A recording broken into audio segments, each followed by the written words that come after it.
Hello.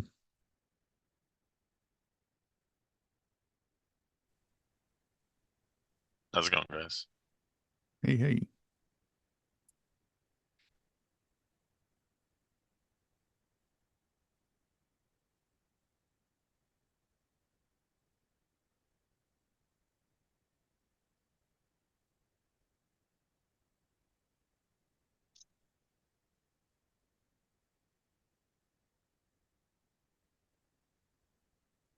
You guys don't mind my note takers in here, do you? Since we're kind of in a smaller room now. Not at all. No, I don't mind. All right. Also, we do record the breakouts, so. But I am looking for the right link to give y'all. Do. And this is my first time, so I'm just sitting at a screen that says create event. There's like no events for Yeah, me. I'm trying to get the. Just making sure I didn't mess anything up is all. No. I think the.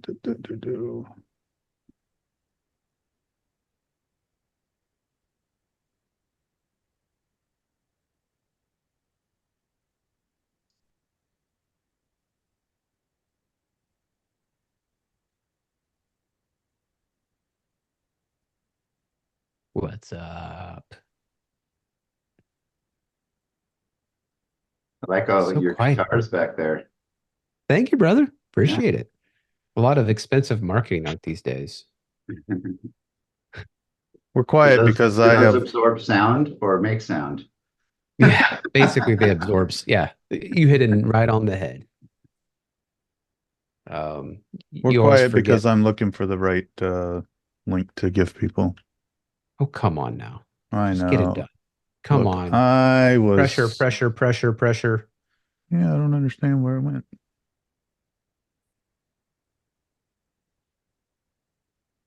But we'll get there, and then we'll get to start late and rush through things and make even more stress for folks.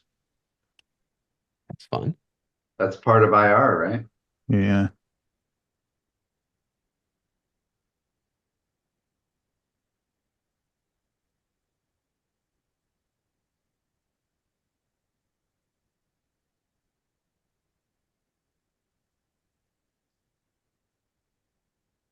We need like hold music or like elevator music. I'm the same way. When it gets too silent, I'm like, I need something going on in the background. Here, I can play. Do I have?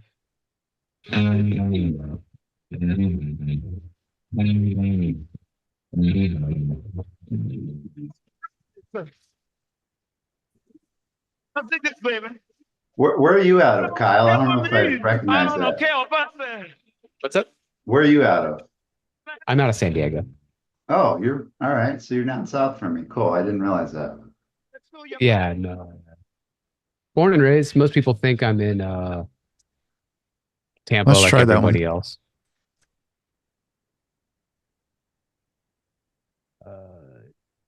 Not the one that. I would have guessed that. Florida somewhere. Yeah, when you've been in the MSP channel. Okay, for not so that long. one. It's this one. Come on, Steven. I Wait, are you know. trying to get us to click on the wrong link or the right one? All The right, second one.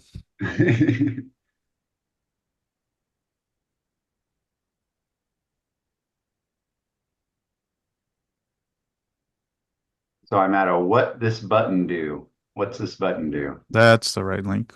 Okay.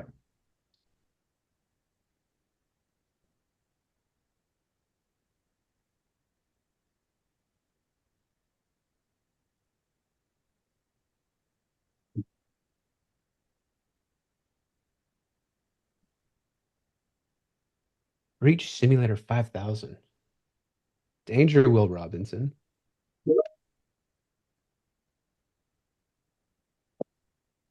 I'm doing a very dangerous thing. Sharing my screen before I had move stuff around. All right, so y'all should see a screen like this. Yeah, okay, so you good. You dropped your link. That's what I was checking on. Yeah, it took me a minute to find it, but then I just pinged Yeah, Josh and he sent it. So yeah, it was in, yeah. yeah. So I've got that up and my admin up, and I think Okay. I'm good to rock and All roll. right, we're about to start. I'm just making sure. So that's what I was Yep, doing. thanks. So 1 minute out and it should crank. I'm going to go back to the main room. Awesome. All right, so this is, as Kyle can tell you, this is very interactive. So don't be bashful and please speak up and try to make it a Hey, fun last and time I played this, I entertaining was time. drinking and I drank a little too much. So this is new to me as it is to them. Okay. Did you have a good time though? Great time. That's why I'm here again. Awesome. This is Degley's like what, fourth or fifth time, maybe? That Third guy's or fourth, addicted. maybe? He's addicted. All right, Hey, you're here on. we go. Let's roll. And they're off. And they're off. All right. So this is day one of the fun. And basically the dispatcher receives a call. Oh, let me hit first. Up at the top left, you'll see this is kind of the roll of the dice from the game. So we have a published SLA is yes. We are not part of a peer group. We do not have enforced overtime. We did not have a policy on technician wellness. Well-documented procedures, yes. And then documented incident response plan, no. So this might actually be this may be a rough roll. So we're putting ourselves in that headspace as we're answering Yes. things, right? Yeah, so Gotcha. yeah. Yeah. And so the dispatcher receives a call that a single application is not working at Innovative Financial. It's a small investment firm. Innovative Financial relays their system is acting strange, and a technician is tasked to remote in and look at the server that houses the application. Client contact calls back to say that now their desktops are not working and some kind of notice is popping up. Upon access to the suspect server, your technician is presented with what is clearly a ransomware demand note and notifies their service manager.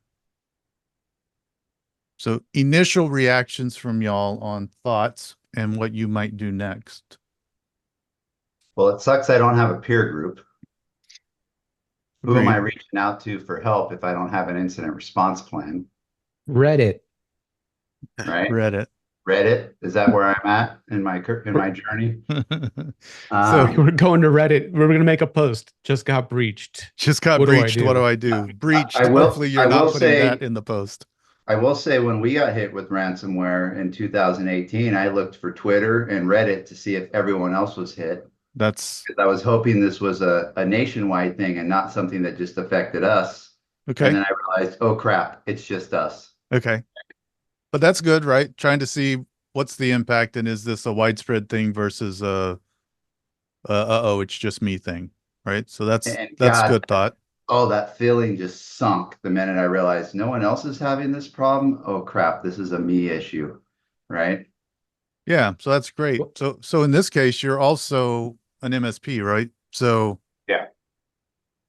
using that same gonna- logic, what else might you do? Go ahead, Kyle. Sorry. Immediately, we need to have a conversation with the client. We need to talk, right? And obviously, we know what we know, but if they're not in a peer group and there's going to be some knowledge gaps of what we do, right? The first thing that we're probably going to be thinking of how do we get this client at least operating? Because if they're a financial firm, they're losing money, right? These guys make time per minute with what they handle, time per hour, especially if they're doing any type of day trading.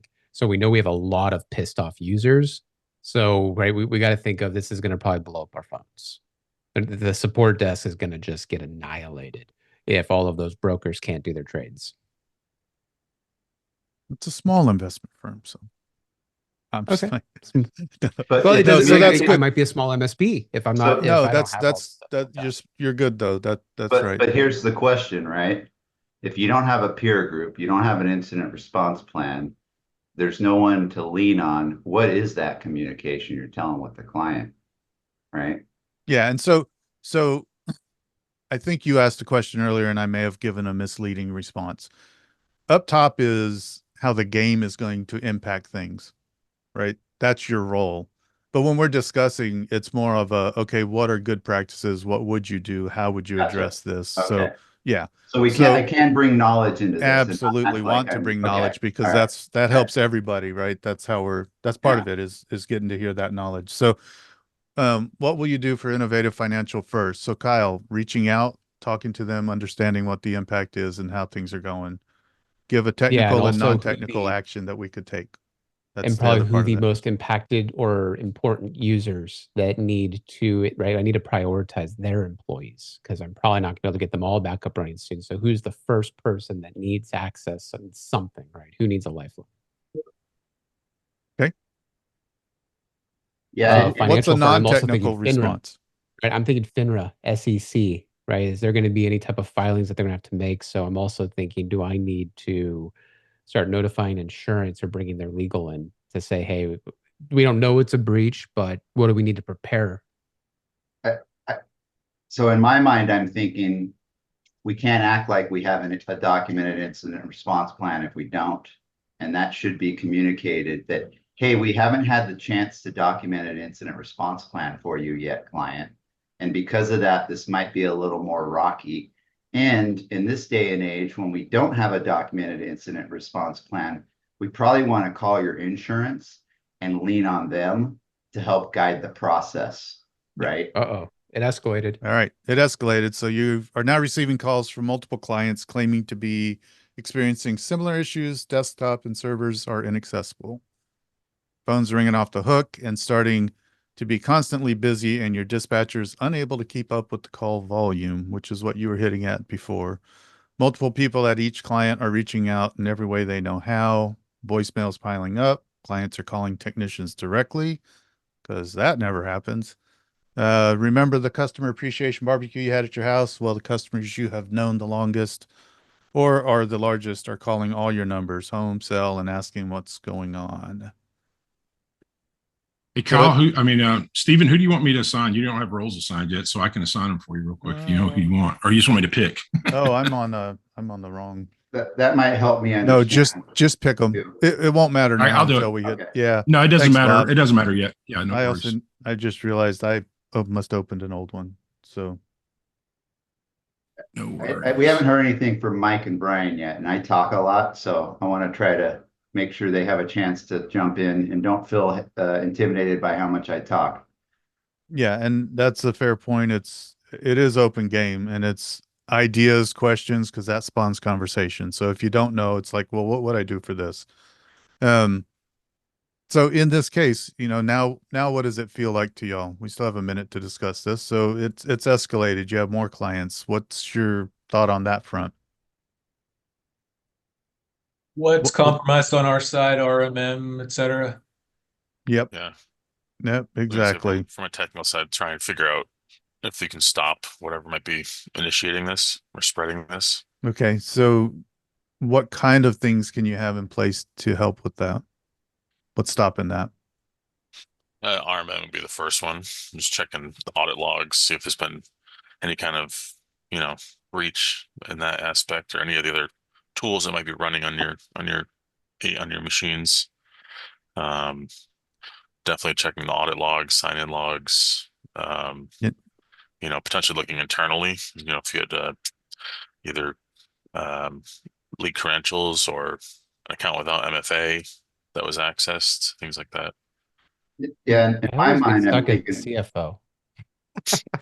In my mind, I'm thinking we're in stopping the bleeding mode, and then we're Okay. trying to understand: do we even have all the tools in place to understand where the bleeding's happening? We might need to hire a SOC. We might need to bring in someone with an EDR tool if we don't have that yet, right?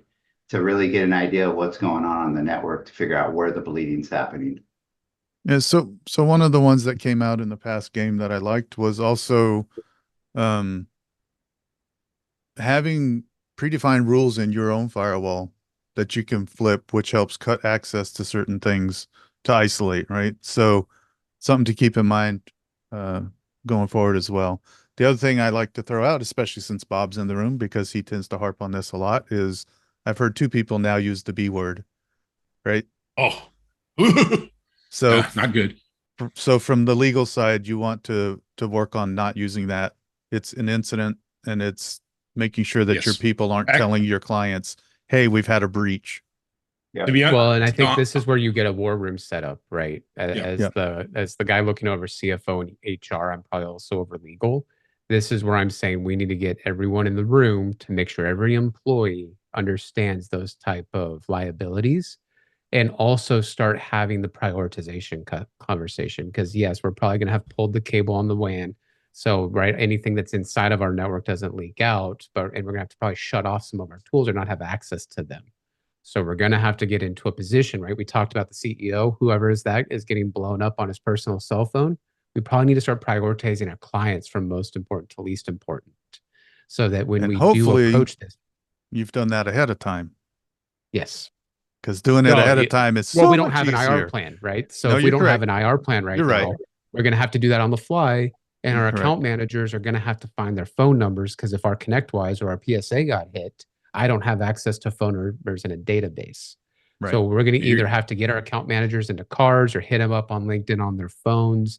We're going to have to start doing that outreach to say, hey, we got it. We're probably going to have to not shut off our phone system if it didn't get hit, but we're probably going to have to put an auto attendant on it that says, hey, we know your shit's broken, and we need to make sure that the decision makers at all of our Yeah. clients don't get pissed off. And all of that is great to have in your IR plan.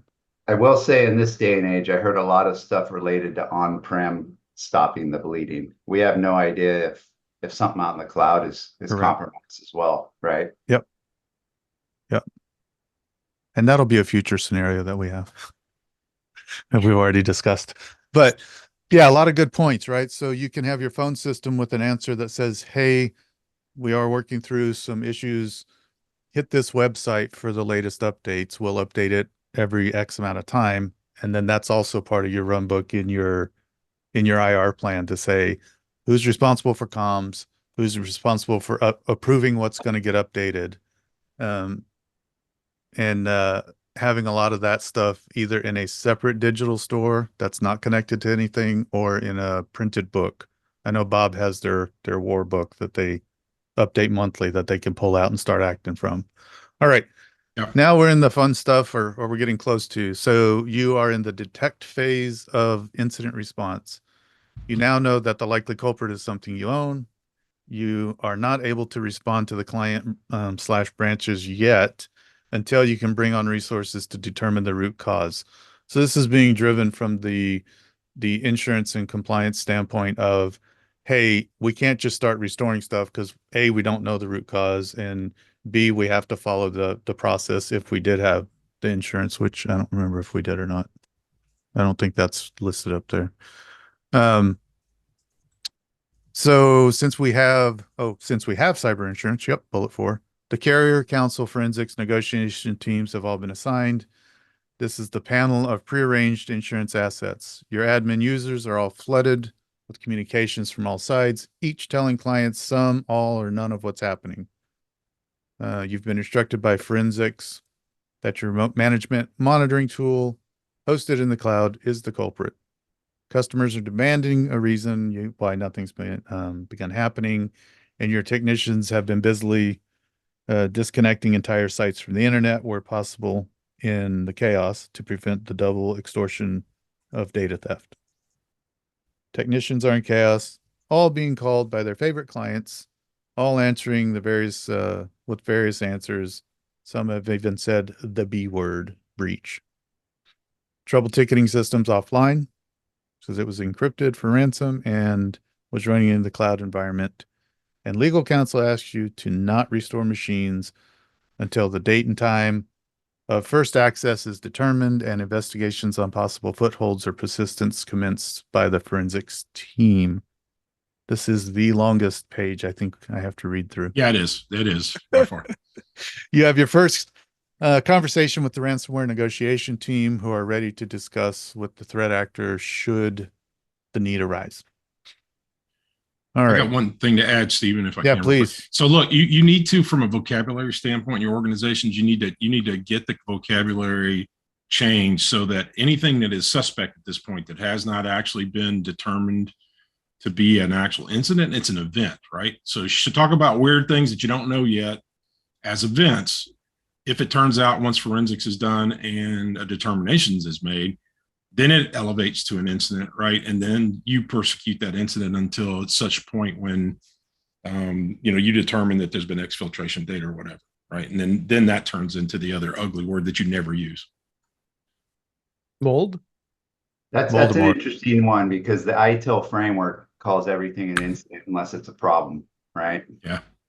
So ITIL was also written in 2002. Whatever that was. that's Yeah. fair. That's fair. Yes. Yeah. We talk about it in terms of events. Yeah. You want to read this? You need to get this one, Stephen. Oh, yeah, yeah, I yeah. like Sorry, that I call forgot it out. I'm popped. just saying that's not how we've been trained. You know what I mean? No, it's not, but that's how it really needs to work. Yeah. Yeah. So forensics has determined that the threat actors deployed ransomware within your RMM tool, and they believe there to be no access prior to the moment of detonation. You can contain the threat by taking the RMM tool offline while not rebooting, but by pulling internet connectivity in this case at the cloud network layer for all affected assets. And then as your servers are encrypted, yep, I didn't finish because I was listening to the conversation. Yeah. All Okay. right. So that's all right. So this is the moment we've been waiting for. Insurance panel has given the team marching orders on what can now be done. So forensics is asked to pull a copy of all the volatile memory from our affected servers in the cloud. And fortunately, you did not have a dedicated network connection to any other locations. Forensics, after a one-day investigation, which also is not likely, but they determined there is a persistent foothold on every machine that was deployed at the time of detonation and will require wiping and reloading all assets. Bad news. First server you try to restore from backup fails on first attempt. I hope this is not a pattern. Uh-oh. Yeah. Yeah. Good We had this times. happen. Was not fun. Yes, exactly. That's We ended right. up having to Real pay quick, ransom for a couple. What are the clients. roles? All right, Brian, you should be So- able to see it. Brian Weiss, you are the tech lead, which is what's important right this second. Go, Steve. It should right up here. It should have your role, right? So Brian, you need to get Oh. moving. I haven't Yeah. even been paying attention on any of this. I'm sorry. Yep. So this just popped up. That's all right. And I'm supposed to be First time basically, you've filling seen it. this out. I've just been talking this whole time. basically, go ahead, Bob. You sound like you're going to jump in. No, I was just going to say, you've got 3 minutes to do this, so it's a really abbreviated thing. Brian, Steven's going to show you that on the right, the pawn over there, it's a technician. You're the tech lead. You can assign them. You have to get all the servers up before you can start doing the doing the workstations. So it's important to hit the plus sign next to a pawn for each line where you want to start restoring servers. Steven's yours. Oh my God. Yeah. So right here, it shows how many servers are down. Like Bob mentioned, the servers have to be up before workstations can get worked on. And so you need to start clicking through and assigning technicians, keeping in mind that you actually can scroll this. Yeah, on your interface, Brian, you should see a little plus sign next to those, Yep. I to mean, that Yeah. pawn. Okay. So hit the plus sign. I feel like I'm doing a shotgun approach without. There you go. That doesn't matter. Well, that's You usually know what what? happens the first time. That's usually what happens the first round. There's many rounds of this, so it's okay. So Somebody while assign he's themselves? focusing, so say again. No, Okay, just kidding. So keep going, Steven. Because of the initial restore failure at Innovative Financial, you have to retain a technician there. So one should automatically be assigned there. Yeah, you got pulled. And while he's going through and assigning, CFO should be able to see financial information about the client. Right. The and the C- CFO is Kyle is the Kyle. CFO. And then the CEO should be able to see things like how long history we've had. So So do that I kind need of to relationship communicate side. to Brian what? You should. You're the how we did CFO. it? You better. So that's All right, part of so that Brian. ongoing discussion. Okay, so right or at now, least what I'm determine your plan. The thing to do is determine your plan. Yeah. Yeah, for okay, sure. so if we're thinking about this in terms of revenue and client size, Pioneer Clinic and Universal Public Sector are two of our whales. Pioneer Clinic is a healthcare facility with 200 people, and they pay us $13K a month. So if we think about this Nice is a job. healthcare organization. So there's a good possibility there might be some patient problems here, right? Is anyone connected to some machines? So I would think from a legal perspective, Brian, we probably need to deploy somebody there. 15 Now, as seconds. a universal public sector, state government, that's probably a big deal. And then looking through Two more. our other Assign 'em. clients. Put them out. Yeah, put them out, Brian, no matter where, right now. All right. 1 second. I'm clicking. I'm not You sure. did It's it. actually Only okay. You did it. All right. Good job. So- Mike, you are the CEO, so your page is going to show the number of years you've known these clients, and so that's your data. Okay. Yep. All right. So the CEO and CFO should be given directions. I'm They sorry, should- Stephen. No, I'm no, getting out of that's the way. exactly what I was going to get to. That's perfect. Okay, good. That's so you guys need to give input. So it's not just the tech lead trying to figure out where do I want to go with these, right? Which is what happens usually in the real world. Yeah. You technically's got to start, right? Because everybody's trying to figure out what the hell's going on. So back to the we had that one restore that failed. So what steps would you guys take for troubleshooting the initial server restore failure from backup? Brian, you're the tech.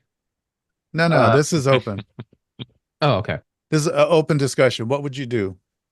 Well, now we need to start thinking, is an actual problem with the chain? Do we need to try another date in the chain of the backups? Do we need to start looking at spinning it up in another location? Like, can we spin the back? Is it a BDR appliance? Can we spin it up in the cloud and see if it works there? Is it just something going on with the actual appliance itself? Because, right, it could just be a piece of shit server that won't restore. There's always that hardware variability. So we probably need to remove that function if we can, would be how I would think of this. My Okay. first thought is, are we restoring to bare metal or VM? And if we're trying bare metal, let's go the VM route, perhaps, right? Okay. Good options. Are the restore points in more than one location? Is it possible that some of the restore points themselves are encrypted? And if they keep failing multiple times, you guys have kind of answered some of this, but what else could you do? What would you look at? Right. So you've Can we kind at of least hit on get a lot access of to that. the file level backup to where if we really need to, can we just start fresh? Like, let's not waste time. Let's not Right. try to fix the backups. Can we just get the thing rebuilt?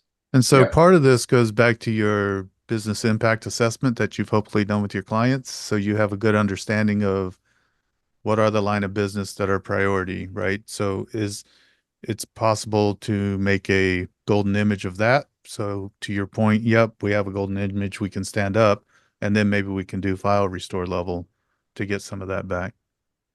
Going back to older versions, etc. Also is important that a lot of we got other stuff, 25 seconds. What steps for notifying the client? Let's do a quick hit on that. How do you approach that conversation? When do you approach that conversation? Is this with the client that had Where it's the restore's failing? Yeah. So right now they're probably getting antsy, would be my guess. They're probably getting annoyed because we've been sitting there dicking around with it for way too long. We probably need to have that conversation with the owner of, hey, you need to be a part of the decision process. Do we keep trying, or do we just start over and give them the humanistic actions? So it looks like we're back to assigning some text. So is it a new day? It is. It's now day 4. Yeah, you're under your 3 minutes, and the thing failed again. So you still have one technician there. Okay, so let me ask this. Do we want to attack the people that we can get up fastest? Like, is this a thing where we want to basically knock one out at a time? Or is this a scenario, Brian, where we want to disperse our resources? I would be looking at overall impact to the general public that this has and what type of ramifications that's going to take, and focus on those clients first. So our healthcare client still has only restored 8 machines or 8 servers. They are down 2. So we can get 2 more servers up and have all their servers restored, probably if we throw an extra resource, because we still don't have any workstations restored, and that's a healthcare. Is that the 800 plus sites?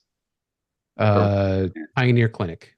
So there's also a support technician, and they can restore Pioneer. workstations once the servers are up. So like Universal Public Sector has no more servers down. So you can start Oh, whoever that is. fantastic. That's Brian. That's Brian.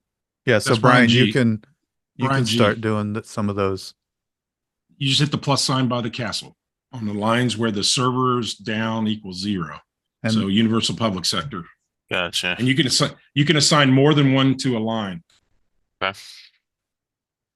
and the amounts again, Bob, because I still haven't written that down The and four, committed yeah, it to 4 memory. workstations. The admins can do 4 workstations per cycle. The tech leads can do Oh. 8 servers or 4 workstations. So Okay. We got a minute left watching the clock. 0. Shoot. See, and I'm just now realizing what's up and down. I was Who's also still very down? confused Who's because there's still two down? Brians in here, and I thought Well, I I was went supposed to be Brian G. clicking Yeah, before. right. Yeah, I was no, clicking on understand. the adding the technician before, and it wasn't working. Yeah. And now I'm realizing it's because the other Brian was the. Yeah, I the will other say, Brian. Corey and Mike, we've been dominating the conversation, so feel free to tell us to shut up and give us your opinions on this. We're a team. Bank, down. Yeah, so from just some I have banking. observer status this time around. Are we deploying the CEO for relationship management at this time? You're welcome to. If you assign yourself to the field, then you lose the visibility, right? Because when you go into field, you don't have all the telemetry that you would if you were at the main office. So you can do that. And in some cases, you will probably be drawn into the field as this scenario inject, kind of yeah. works. So Yeah. Interesting. yeah, because at some point somebody's going to get pissed, right? And they're going to want the CEO to come explain to them, especially. So it does happen. So, hey, nice job assigning everybody. You got everybody on the playing field. That's great. I went after healthcare and threw some government in there as the next. There you step. go. Good. Yeah. That's part of that prioritization that Kyle was talking about earlier, right? And Yeah. it's much easier to do that ahead of time before this happens. So, all right, we have medical clients and we know their servers contain data that must comply with HIPAA standards. So who and how do we notify for HIPAA data exposures? So if they're a HIPAA client, there's probably a business acumen agreement that we need to review to see who the covered entities are. And we're probably in a situation where they have a HIPAA officer as well at that location. So we need to have a conversation with that HIPAA officer to see what their plan is for in the moment of PHI and PII being leaked. At this time, we don't know that there's a breach or information's being leaked, but they have responsible parties that they need to notify as part of their HIPAA plan. So who's Is actually that responsible? BAA, right? Is that what There you you go, brought Steve. up? Sorry. Sorry, Brian? I was saying the Otherwise- BAA, is that what you're referencing? Yes. Yeah. And who's actually responsible for reporting the violation? You're an MSP, you have a client, who's actually responsible? So my thoughts are we are responsible for disclosing all material evidence we find, and it's up to the client to work with their legal team to understand how that's going to get disclosed. That's correct. It Yeah. is the entity who has the compliance responsibility to report HIPAA violations that's got to do it. That's exactly right. And then the other piece you mentioned of the BAA will have what you need to do and how you need to send it information to the client so that they can do their part from compliance. In my crystal ball, that question may come up later. So Yeah. there'll be time. Why is a communication process critical? Oh man.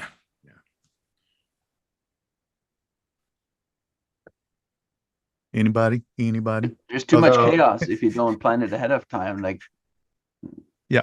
everybody be scrambling. So when I Finger think of point. incident response planning, there's certain things that need to get done in a prioritized list in a certain manner of time. And there's a lot of people involved trying to get those things done. So if you don't have hopefully a single point, a contact, single source of truth that's helping orchestrate all of the different things that should be happening and meeting their timelines, no one's understanding all of that and no one's making sure it's getting done. So your incident response report afterwards is going to look like crap. Are you even going to have enough information on it to know how you responded to that incident if you don't have someone communicating with all parties and tracking what's going on? Assignment. All right.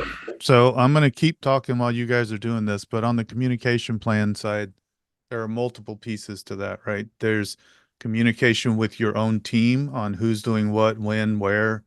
There's communication that they have with the client that you need to help control so they understand what they can say and not say, so they're not using the B word as an example.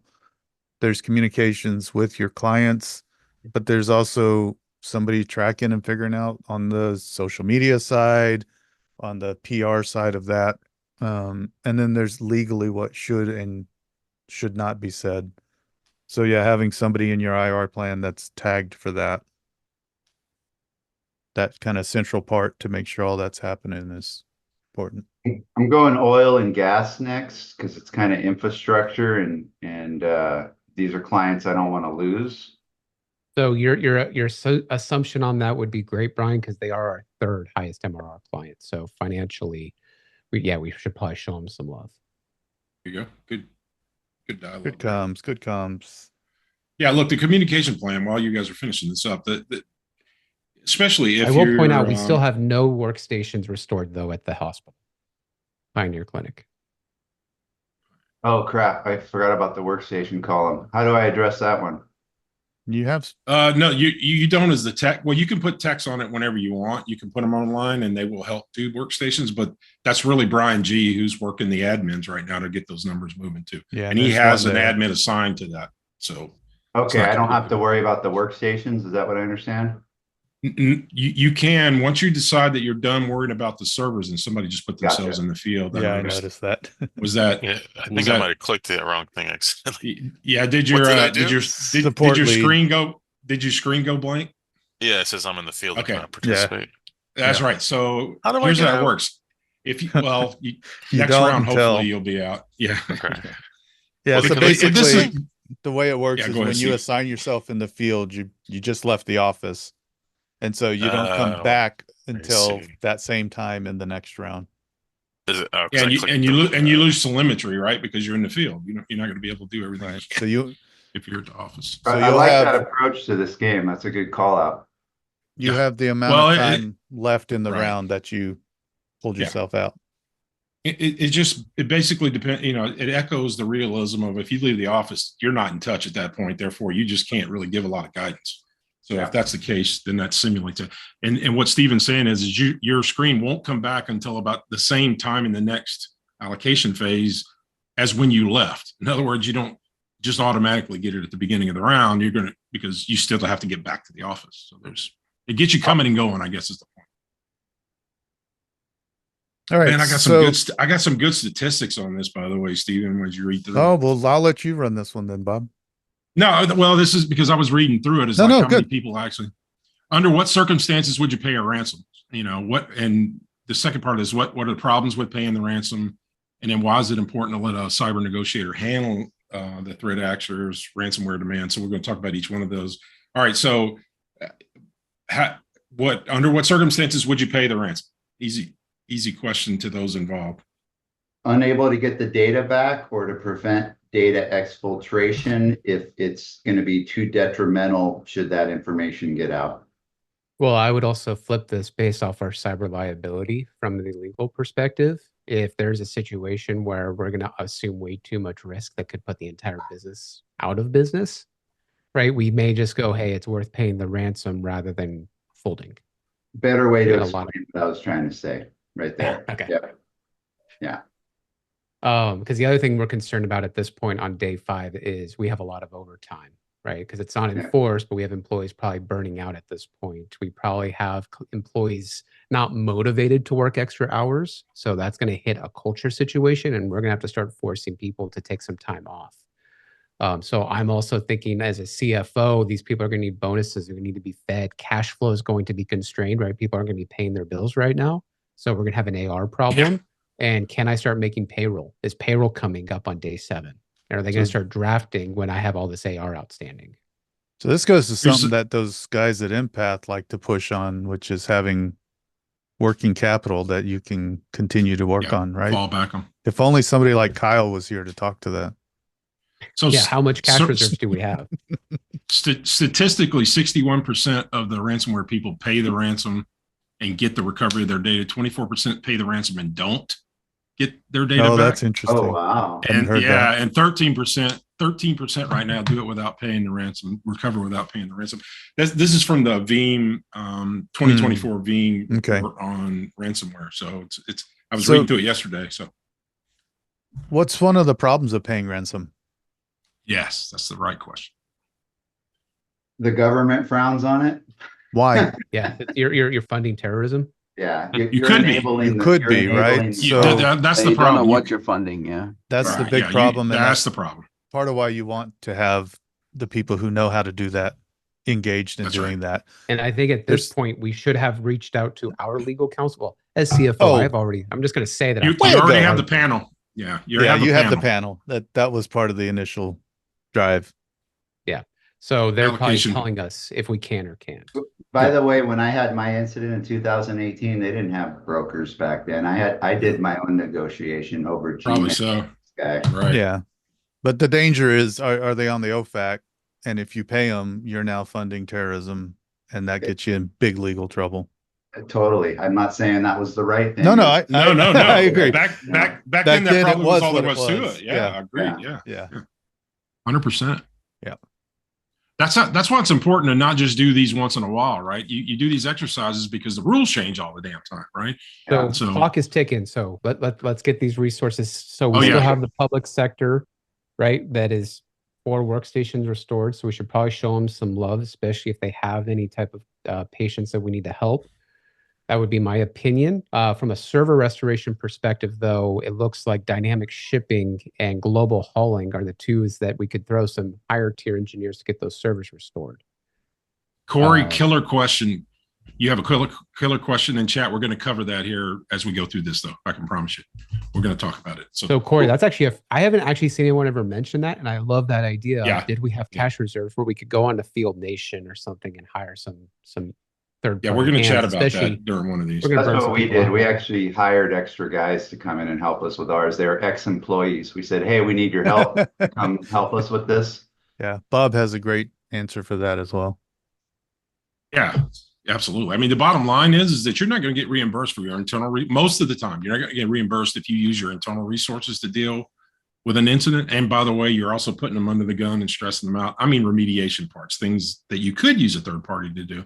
So we've changed our IR plan, and I'm holding my people in reserve and letting them do as minimal as possible on the recovery and remediation. And I'm going to use third parties because I can actually, my cyber insurance covers me paying as part of the policy, third parties come in and help. So, Which and also then when means it's all look at over your with- policy and figure right, that out. and if you don't know or not, then people like Fifth Wall will look at it free for you and tell you if you got what you need or not. But the bottom line, I need my people fresh and ready to go so that when we are recovered and remediated, I got to start building trust back with my customers. And I can't do that if all my people are fried, right, from being under the gun for 3 or 4 weeks. So. Is anyone concerned that we still have 96 machines down at Pioneer Clinic? Yeah, I'm realizing I need to focus on workstations now. I got a little too hung up on servers. Hey, I it mean- shows our servers are coming up. Pioneer Clinic's probably a little worried about it. Yeah, but you can assign, Brian W., you can assign multiple, both you and Brian, you can assign multiple players to the same line. So you just keep hitting the Oh. press button. You can Okay. keep hitting the plus button and you can stack them on any one of the customers. Okay, that's good to Just so you know. know. Yep. All right. A master job. service agreement, MSA, tells the customer about our terms, conditions, and limits of liability. Service level agreements tell the audience what levels of service we are committing to performing and at the defined time interval. So do y'all have in your own MSPs, do you guys have MSAs and SLAs? Yes. Is this something that we can? 100%. Yes, We have definitely. published SLAs, right? So we all know now that because they're published, we now have we have some outs for our customers because we've probably blown past those SLA timelines because most MSPs think, oh, I'm going to give 4 nines, 5 nines, and not understand the ramifications of those in your MSA. So right now, we probably have some clients that can walk or not pay us contractually, which Yep. we would probably have to talk to our legal Well, counsel. But in on. my benevolence as a game master, Kyle, you guys actually already had exigent circumstance clauses where it's allowed and legally, and you guys already had protection from that allowed those SLAs to have some abandonment during an exigent clause. Just so you know, just getting that out of my pocket here. Hey, you know what? There you Thank go. you for that. I think we appreciate the It doesn't help in the game. So, So just, loophole. just so we didn't blow past what Matt just said, though, those are things that if you don't have, you should You should put in. get with your legal who understands the MSP world and get those in there. and it does bring into question this concept of SLAs are they just response time, or are they fixing it time? Like, what are we actually promising in our agreements? Because some we can control until we have exigent circumstances, like response time, particularly, or response method might shift, right? The method might shift to, we will have a status page that pops up that you can follow at all times. It'll say what our next statement will be. And that is the point, right? Corey, is do SLAs still apply during an event like this? It depends on how you've structured that and what you've done and how you've asked this to be done. So I think Corey just said that. Yeah. Yeah, and Corey, you're more than welcome to chime in on voice if Yeah, you you're can able. talk. We're You good. don't- You can tell me to shut no, up. I just we make it a point to discuss recovery time objectives with our Sure. client partners during every QBR. So we tell But them, look, recovery point objectives are tied typically just to the backup Time, he said, piece, which and is the how time. quickly. how But yeah, quickly you can get back up and running. Right. Well, Yeah. but that Well, might we- not be in your control, Corey, because you don't have enough people. And in this case, you're not meeting that. Are you saying, though, Corey, that you at least say, hey, during a big event where I might have this, do you give yourself an out? That's the point, is that, yes, you could, but what if that attorney says you have to wait 4 days before you can even start restoring, right? Or they don't assign you resources for X time. How much of that data you bought, and they're great for that purpose, is valuable to you if you can't press the button yet, right? And you're not allowed to bring it back up because the threat actor may still have a foothold or may have access or may access the data as it comes up in that new environment. So, yeah, a good call out. But the point from that screen, and we did make this quick through for a conversation, is really talking on this concept around, do I publish SLAs? What kind of SLAs? Corey, I love that you're having that conversation at a QBR level, so you're at least kind of talking about it. Right. But it's really like, what do I promise to deliver to you and at what time? And in our organization, we really shifted more towards at least response time objectives, like how quickly I'd respond to you. And we made most of those other things internal targets that we wanted to exceed and or shoot for, and didn't make them contractual targets, if that makes sense. So And side the tangent. context of those discussions is usually when something bad happens to you, just you, you're the Right. specific Correct. client, Correct. right? It doesn't really cover an event like this. And Yeah, if unless Bob was you- here, he yeah, would go ahead. also add in things like down there they have hurricanes. If a hurricane hits, we're not responsible. We'll do Exactly. our best. That's what I'm saying, Corey. Where are you located? Toronto, Canada. I'm not sure about your legal capability there from that perspective. Here in the US, you would have to put this in your contract and say, I'm not counting when I have these scenarios. These times will be abandoned. Like, you'd have to potentially put that in, and Bob does put that clause in his stuff. So, cool. Thanks, Corey. I don't want to lead you astray. I'm not a Canadian expert on that side. So, But we're glad you're here. thank you, buddy. And That's I do fun. have my technical Canadian citizenship from Rob Ray. I don't know if that holds any water when I get to the border, but he has technically said I've earned that in a trivia game one time about Canadian trivia. I had to assign text real quick, but I wanted You to did talk do a good job there. SLA. Got to get my IR stuff done first. Yeah. Love your glasses today, Brian, by the way. Anyway, Thank side you. tangent. Those are baller. We moved to more on the SLA from the day-to-day stuff. It's more time to resolution plan, right? We're gonna make sure we have a resolution plan for you within this amount of time, but we don't know how long it's gonna take to resolve until we have a resolution plan.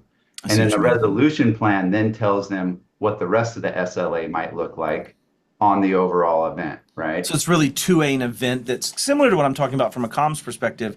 Because I would imagine in a certain level like this, other than the delineation of which servers and what their names are and what function they perform and what we're going to bring back up and how we're going to bring them back up, which workstations, which roles, I would say it's probably a fairly similar templatized type resolution plan for each of those clients in this event, right? Because it's all a ransomware, it's all a restore of machines, it's all re-add of applications, delineable by what applications, things of that nature. So that makes sense, Am I the only one Brian? that just thinks SLAs are an antiquated way of doing service? I'm with you on that, Kyle. I wouldn't say it out loud because people have feelings, but I would say Yeah, that's the not whole my service goal. level objective, right? Which is And the getting more into upmarket the you get, you have to though. I mean, I Yeah, will if you're going to say, do enterprise where they mandate Yeah. them, because there are it's some of those contractual. conversations, those are fine one-offs, but Yeah. most of your Agree SMB with you on clients that, don't give a Kyle. shit about SLAs. Yep, I agree. They want to know if you're going to be there and care. Yep. Good All right, call our out. techs Okay. are still busy constantly, and communication with customer base has been spotty. So who's dealt with the situation where most of your techs are swamped and you can't respond to inquiries?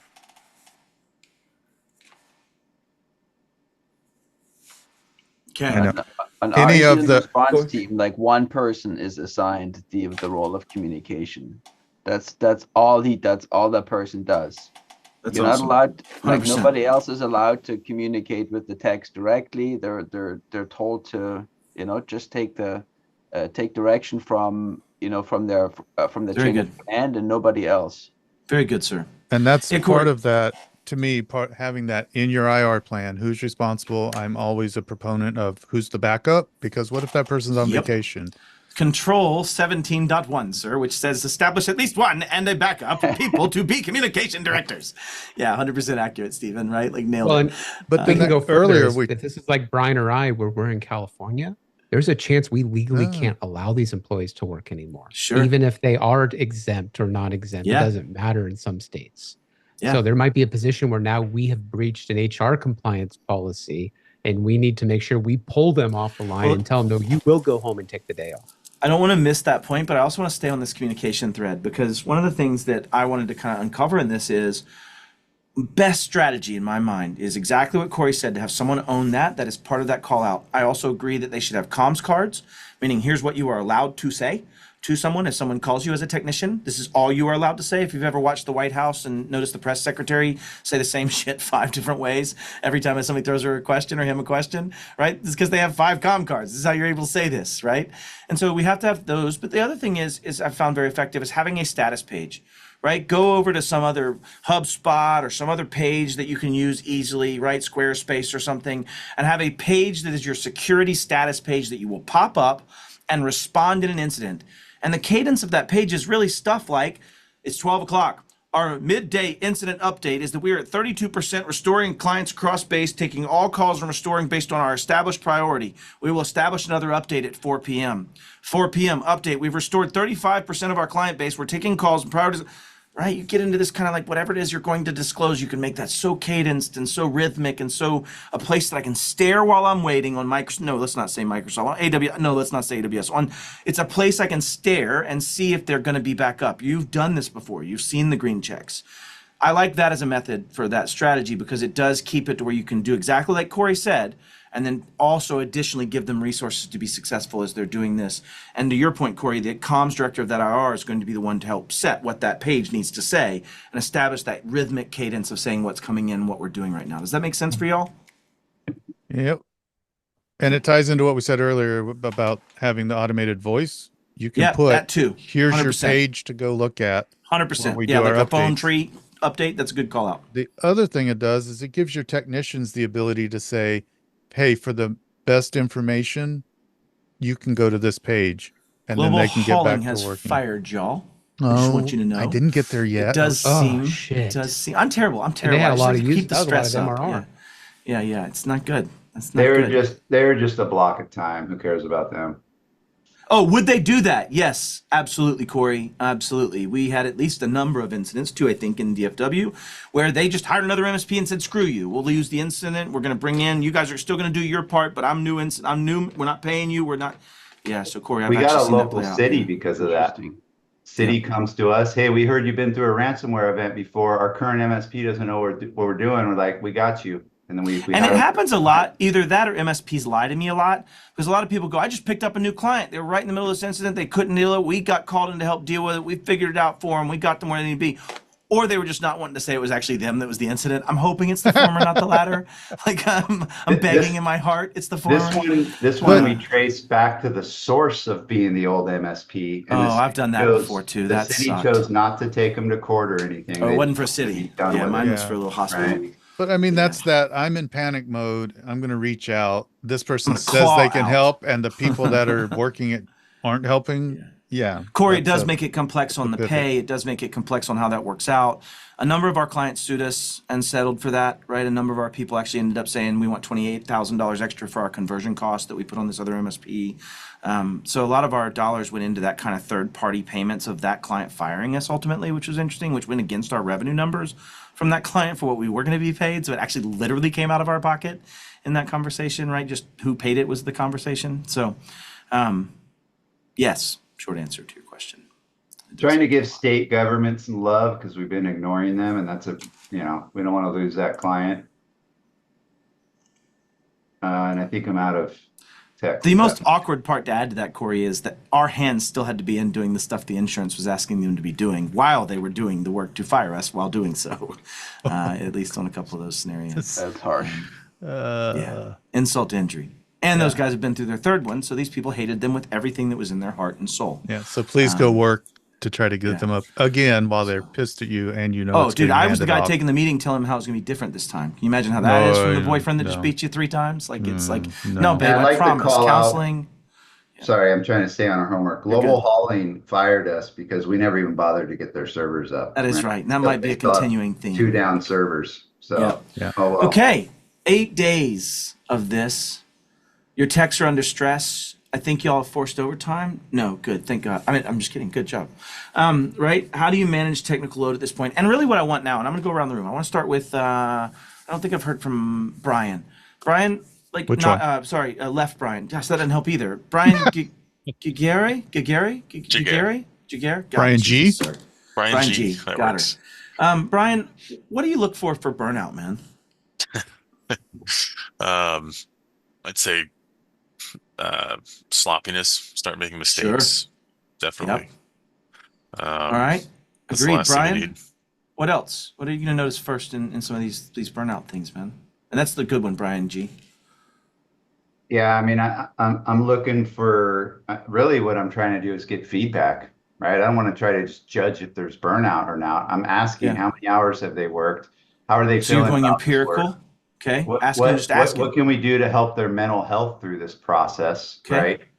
Kyle, what can we do to help their mental health through this process, Kyle Christensen?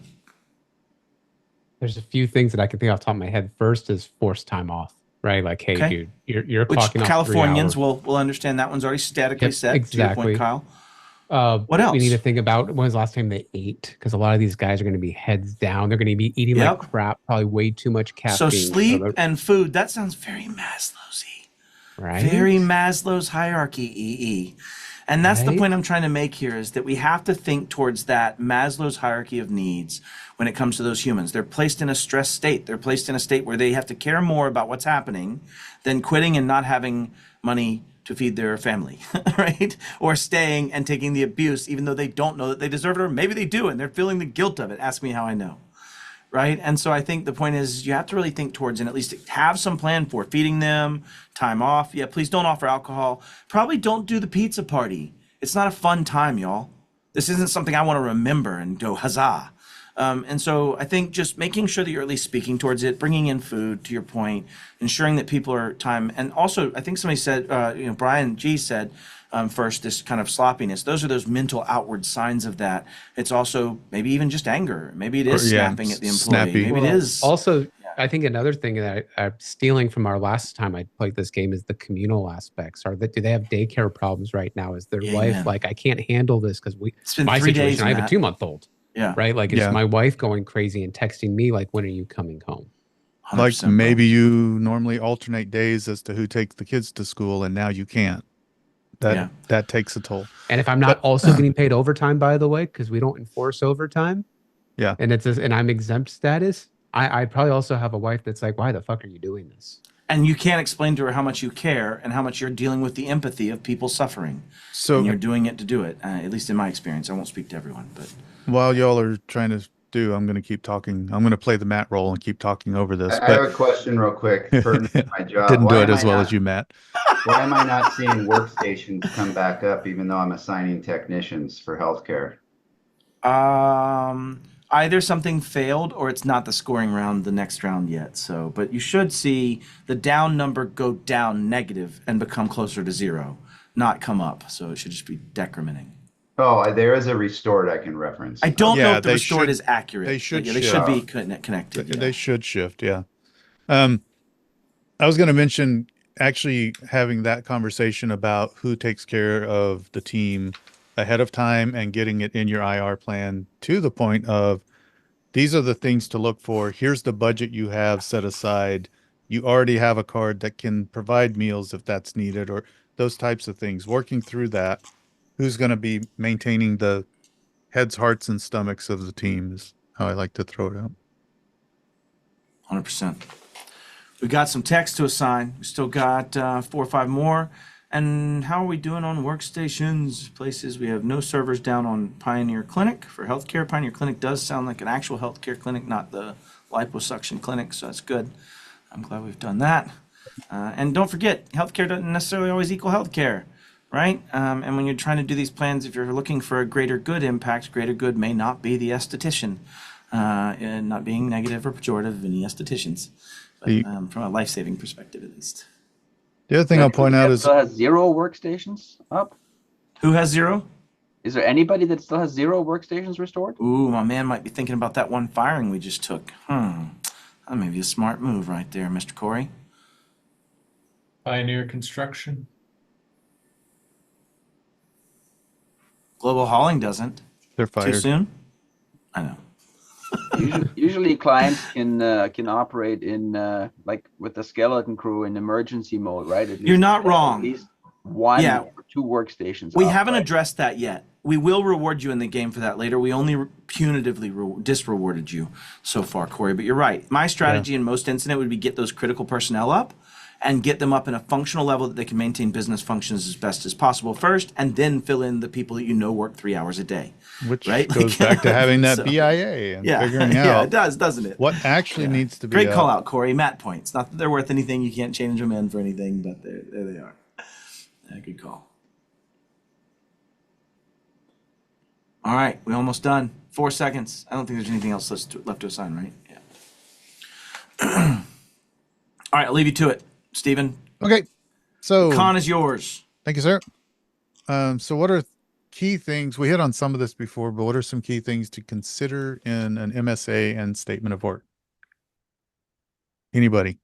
Go. Is this related to the situation or just in general? No, in general. Just in general. A lot of these are more just to drive conversation around. So we don't include incident response in our monthly contract, right? I mean, you don't want to act like, hey, that's included. I mean, in my opinion, that's a hefty cost you're potentially taking on. So MSA, is this master service agreement or managed service agreement? Master. Our Oh, channel fair loves to point. screw those up. That is Yeah. a very good point. Yeah. This is towards the master This is our service agreement. legalese? Yeah. Okay. So in a master service agreement, right, I think that's a good call out, right? There's going to be limits of work, limit of liability, no warranty type statements, right? Your standard, I mean, any or Bradley Gross or any of those are going to have those MSAs. But we're also in a situation where how can an MSA harm an MSP customer? Well, it can harm it right now if they're down and you're pointing to the fine print saying, look, Mr. Customer, this is why you're not back up because legally I told you. Right. They don't really give a fuck, right? They're hurting. Their business is not making money. Pointing at it right now saying, this is why I've not gotten you back up is just going to piss them off more. It becomes a PR problem now, right? You have a brand recognition problem. Yeah, I mean, I look at that as like ensued liability. You can't just, walk away from something because your contract says you can. You know what I mean? There is still some liability there you carry, especially like you said, around brand recognition. You know what I mean? Well, you just want to be a good partner, right? You want to be a good Yeah. solution provider. So to me, if I have I always told my account managers or my business partners, if I ever have to point at the fine print, we've lost. I love that. I think I've heard you say that before. I do Yep. like that statement too. And I think I'm going to use that even when a client says, what's all this fine print? I said, well, it's what my lawyer requires. But at the end of the day, it's our job just to make sure you're happy. Right. Make sure we don't have to go there. I mean, make sure I don't even have to care what that is. Yeah. Right. But I think we all know how it's going to protect you, right? It's the ones that are going to say, what are you legally on the hook for? Especially if it's a scenario where you have like co-managed IT and you want to start discussing non-solicitations, right? Like, are they right now trying to solicit an employee to just leave you and then hire them directly to try to get back up? They're going to get desperate by day 9, right? Your customers are going to start thinking outside the box.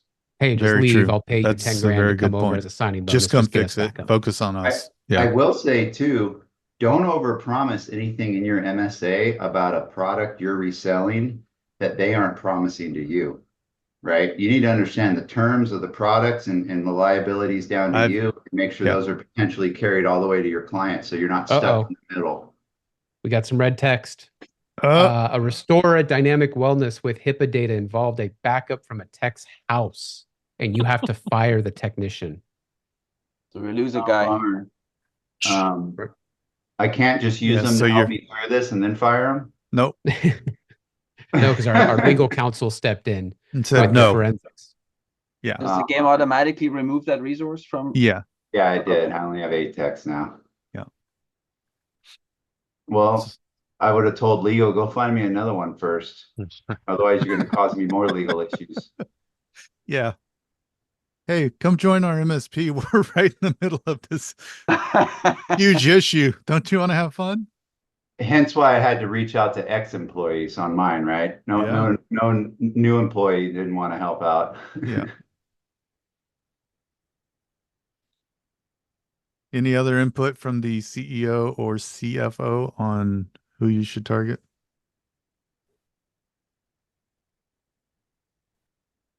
I mean, I'm focused on healthcare and state government right now. Sadly, I don't know if I should spread it out a little more, but I'm just going with my gut feeling because I'm under pressure here.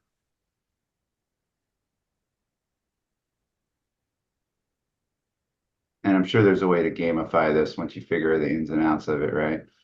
Sort of, but the top section at the left actually impacts that as well. So it depends on the role, which makes like the other teams won't have that exact same setup.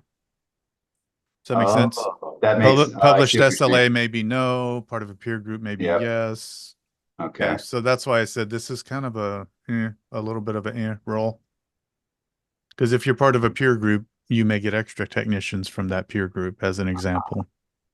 That makes sense. Yeah. So that's part of how we build it to be a little more dynamic. So every time you play, it's not just the exact same. And then we're also working on the scoring mechanics. The new engine's actually being built out right now. So we're working on additional scoring mechanics that'll impact things a little differently. Help me as well. understand what the admins are doing. Because I might have missed that part. I've been focused on text. Oh, the admins are workstations. They do half the amount of workstations as the. Gotcha. So we have been chipping away with workstations, even though I was focusing on servers at first, which is kind of weird. Why would you start with a workstation before a server? No, the early on, Bob had said you can't start on workstations until the server is restored. Gotcha. Okay, that makes more sense. All right, day 10. Discuss among yourselves when the work involved in an incident exceeds your resources. You have to get innovative to be prepared. So, who's assisted another MSP going through an issue? Anybody? Or who's been helped? I'll flip it the other way.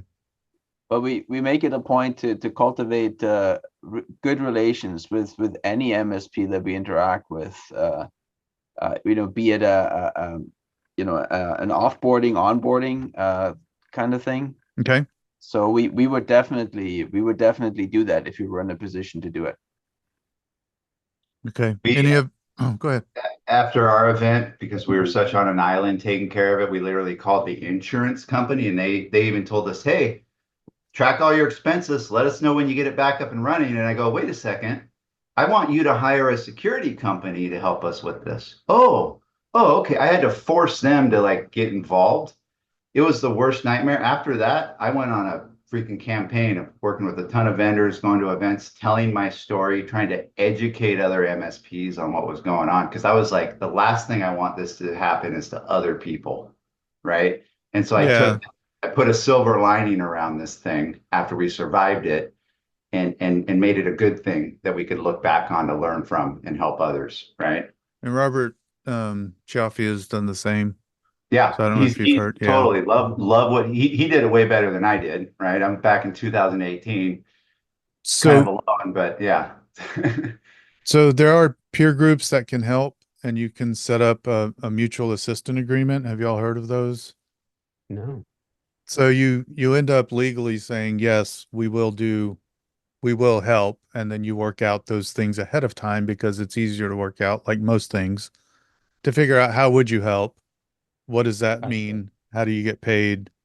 Now, how would that be different than a subcontractor agreement Or is that the same Well, thing? I think that is this referring to like an MSP helping an MSP, where you Yeah. can say, hey, we legally have non-solicits and NDAs to where it's so ironclad. The second you go after a single employer customer, there's a determined fine for crossing that line. Because in our MSA, it specifically states only employees or qualified subcontractors will be working on their account. So we would need a subcontractor agreement in place with that, which it sounds So like for you, that would be part of that, right? You Yeah. could still have a Yeah. subcontractor, but it also helps you be in the clear that, okay, they aren't going to go after the client. They're helping you get back up and going, things like that. What? Yeah. I mean, I can always call Guido to come to their front door if they start trying to steal clients, right? Guido has been alive for forever, right?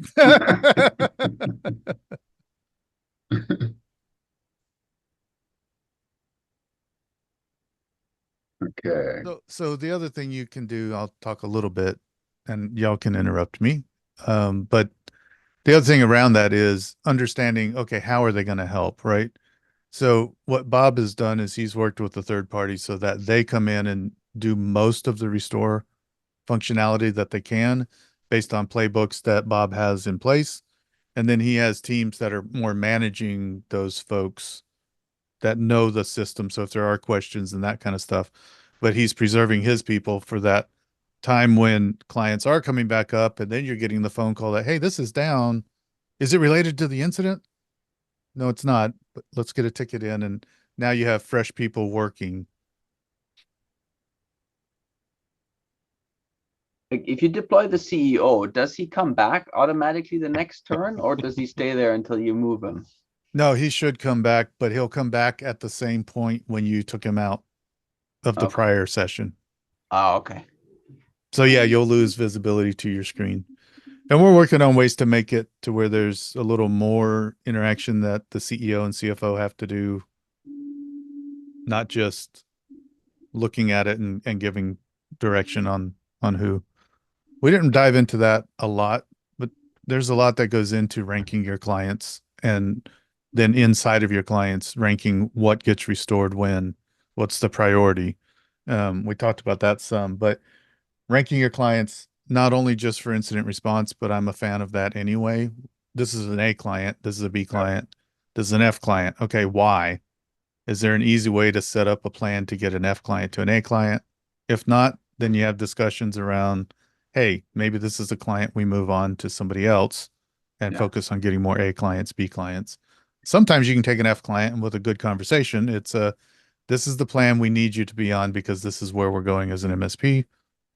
A little bit of a different conversation, but that same concept can be used when you're also looking at how do we restore, what's the impact, financial, public, all the stuff you guys were talking about at the beginning.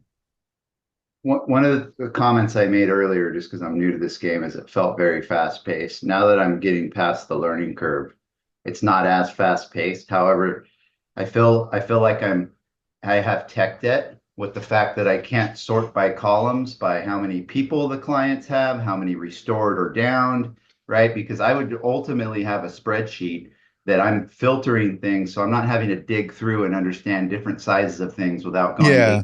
So part of that is the stress by design because your systems are down, you're on paper now, and you can't take paper and sort, right? So it adds to that frustration.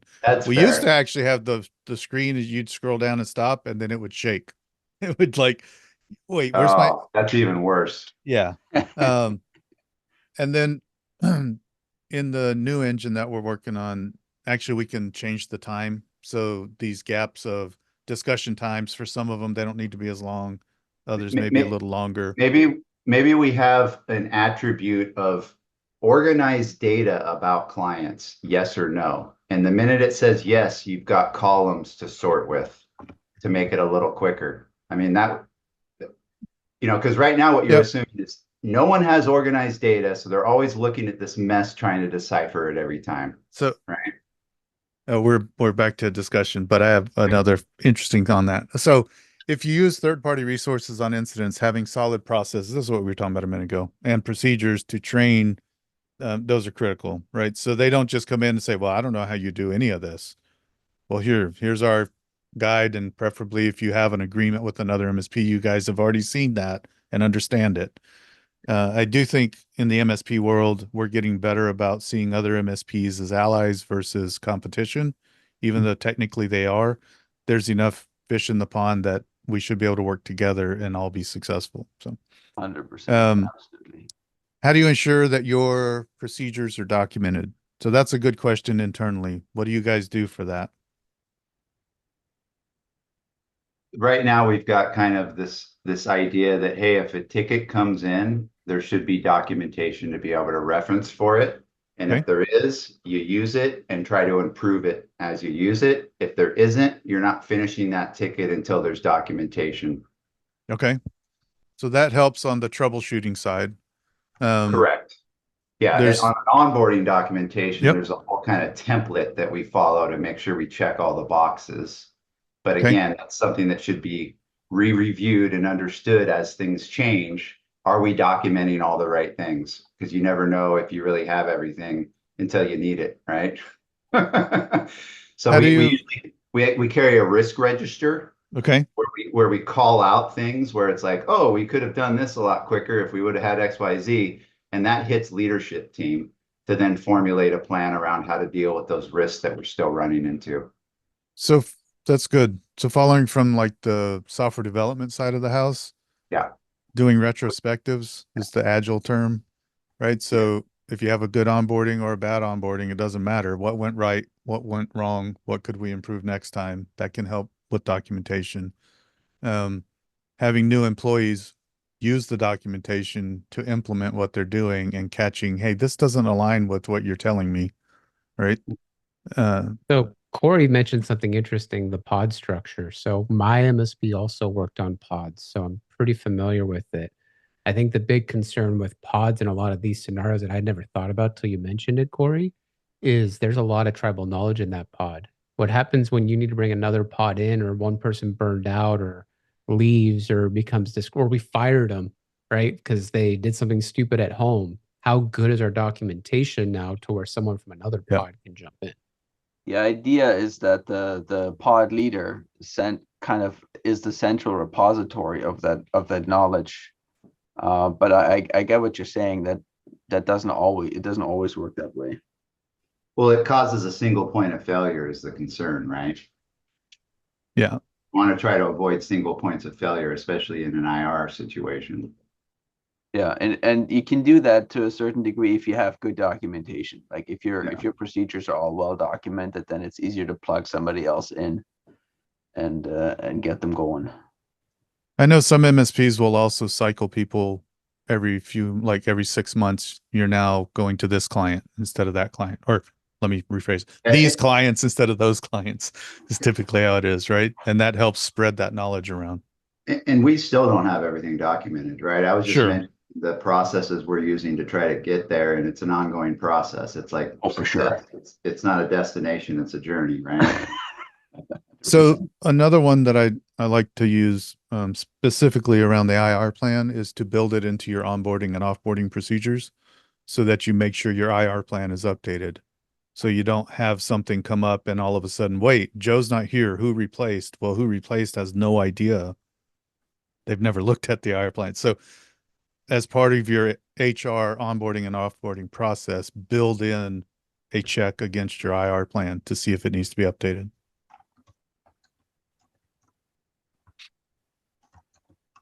That's a great point. I'm writing this down here.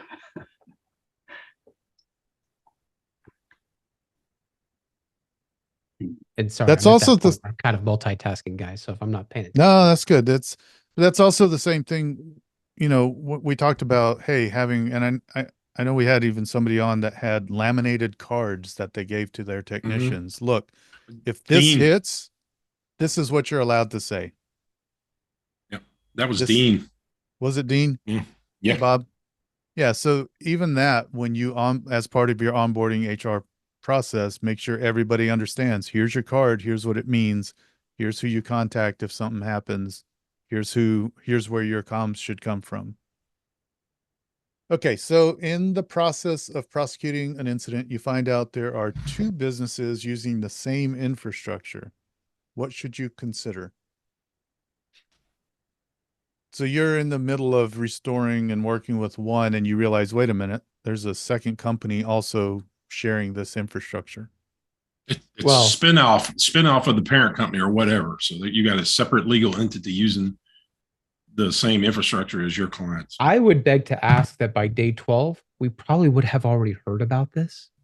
Honestly, they probably would have been like, hey, you don't know about these people, but we share an office with them and they're down too. So I would think we would know by day 12. If not, there's a chance their IT department's already stepped in and trying to rescue them.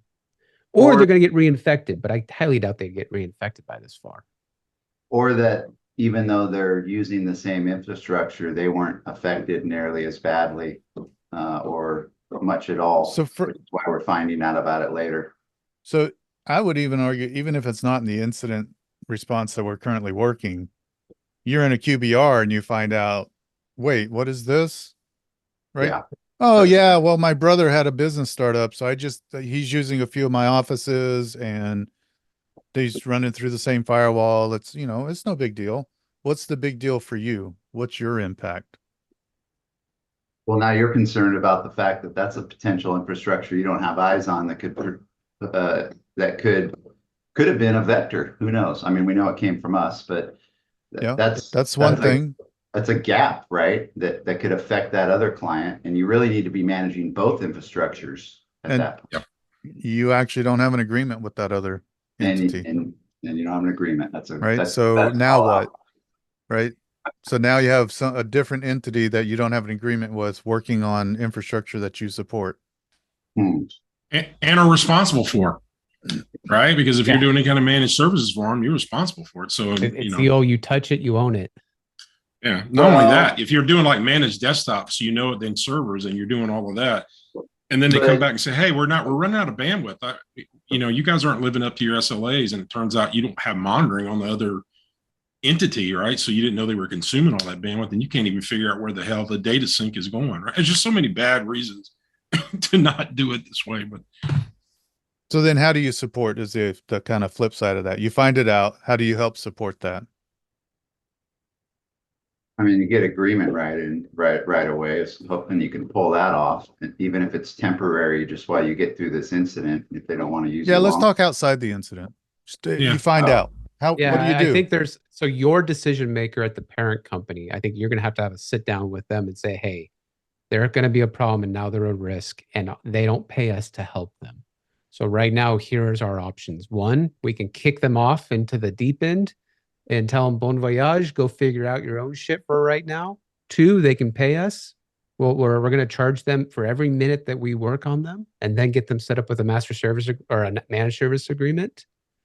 I don't think there's a third in this scenario. It's either hell or high water. Yep. Or pay us. And then you have to figure out the technical side of how do you do that, right? Do you segment the network? Segment the network? Yeah. Do you spin up a whole new firewall with a whole new internet connection with a whole new isolated network? So those things are a technical piece that also has to be considered. And I'm assuming, I'm down to 8 techs now, right? It's just the situation is I don't have a way to pull in any extra resources, right? Yeah. You're not part of a peer group and the one guy got fired. To your point, Brian, in the real world, I have an agreement with a third-party company so that if I need smart hands in the field, I go that route, right? So, I mean, you can set those up in advance. It's just in this scenario, you don't have that. And then I'm wondering too, I mean, if these clients have their own cybersecurity insurance, why aren't they providing an IR team to provide extra resources through this, right? Why is this all me by myself? It's kind of a sales opportunity, right? Well, so assuming none of them have cybersecurity insurance? No, I thought we were still talking. Sorry. Yeah. I think the more common way you're going to find is they have cyber insurance, but it's not enough and it doesn't cover what it wants because they don't really have a strategy for cybersecurity, right? Typically. Yeah, I would hope at this point all of our account managers have worked with all of our clients multiple times and given them that, hey, talk to your lawyer, talk to your insurance company. You're gonna have to do it one-on-one without me, but you need to literally call me right after and tell them what they advised you. We need to be I lock and I step. see shared responsibility here, right? It's like we and the client both got in a car accident. We both have our own car insurance. Why aren't we leaning on those to try to get more resources versus only what we have on the ground? You know what I mean? Yeah, and I think that part of that goes back to the agreements that you have. I mean, the who pays for it is a different question, but you know, if you don't have agreements for extra help, like Bob has the third party or another MSP on the fly, finding those is much harder. Also, we haven't mentioned the MSP 911. I don't know if you guys are familiar with that. That's being reworked a little bit. I was gonna say, I think they're not in session right now, right? They're Or not they in session right disbanded it now, but it because is of something legal to keep in problems. mind. Yeah, they're Yep. working through that. Yeah, they're But within days of that being back, but yeah. Yeah, I expect that to roll back soon. So that's another thing to keep in mind. It's Matt and Robert and I don't There's a remember who lot of else people. is. Slagle's Yeah, in it. Slagle. So there's a lot of good people that will help if you I know I've do hit a referred 3 MSPs back when it was in session. Wow. And it was because some stupid reason people call me when there's a breach, and I'm like, I've never even met you, but how'd you get my phone number? And in all 3 cases, Matt, Slagle, or Chaffee personally took the phone call and walked them Yeah. through some stuff. That's so cool. All right. I've been when out you of the game service too long. I'm the last person to give advice. No, but you're a good person to call because you knew who to refer them to. When you Yeah. service medical clients, there are additional considerations.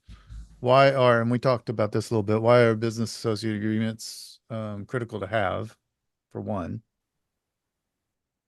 Anybody other than Kyle? I'll let Kyle jump in after. I know a lot about HIPAA, so I'm going to back out on this one. I mean, I would love to hear it. I just wanted to see if anybody else had thoughts on it first. Yeah, it's typically like, you know, if an event happens, there's certain parties that need to be informed within a certain amount of time. And there's certain ownership items that need to happen, action items. And it's nice to understand what that all looks like ahead of time. What are the requirements that they have based on their compliance? Because we need to align with those, right? And in fact, even get our vendors to align. So I've had to take BAA agreements that I have and take them up to like Datto and be like, hey, you need to have this as well, right? And so that's, and again, I'm not an expert, that's my experience so far.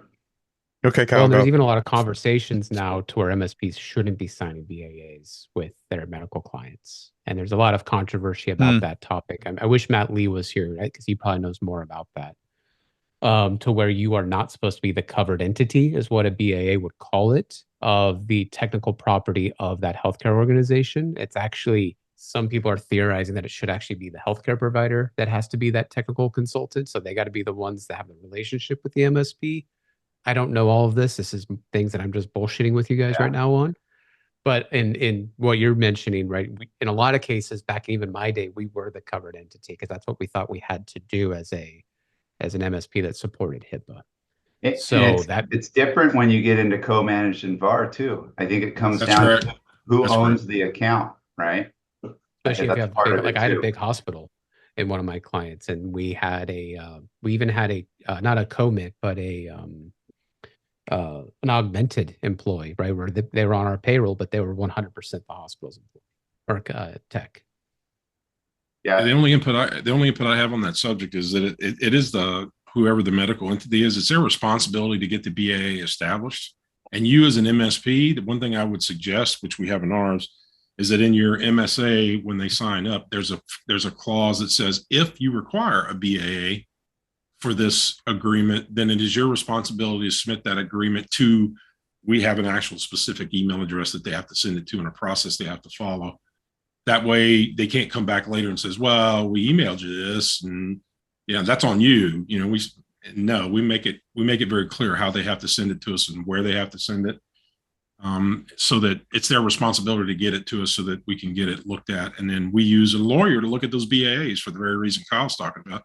We get Eric Teals to look at our BAAs and make sure that we got the right, right language in that BAA.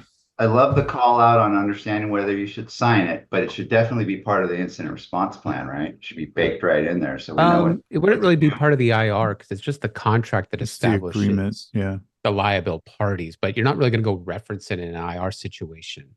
Isn't it part of communication, I thought? No, that would be the HIPAA manual. So Okay, part of the HIPAA process is someone at the medical establishment will be deemed the HIPAA officer and will build a HIPAA manual, which will dictate what that communication looks like, who the responsible parties are, who calls what, when, where. okay. The BIA is just the I'll back contract into that says that then and Yeah. myself.